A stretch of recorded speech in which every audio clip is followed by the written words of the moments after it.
Now, where would I begin if I were just getting started with these yield-bearing stables and just getting started here on Pendle? Here's where I would start. I would begin with the Athena products, and these are some of the best yield-bearing assets out there.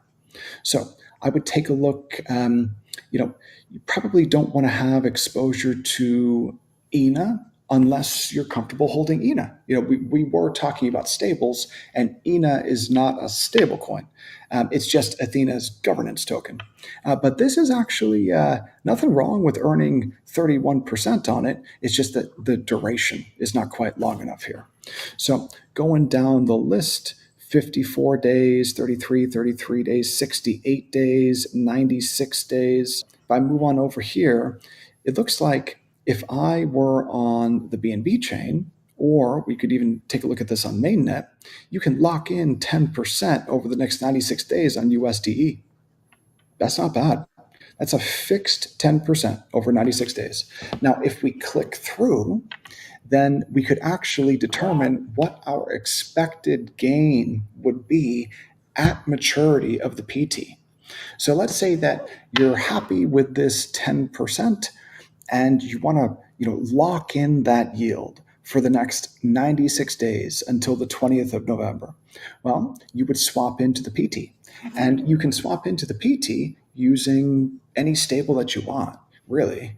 Just make sure it's liquid enough. Let's say that we've got USDC and we want to swap into this PT. So how about we use $10,000 as the starting amount? What it's going to do as it calculates is it's going to tell us what our expected gain would be.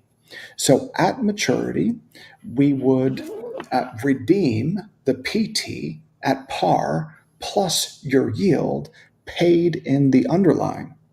So you would earn a 2.5% gain if you just swap into the PT and hold it and do nothing else over the next 96 days. So that would be a 10% APY. Not bad.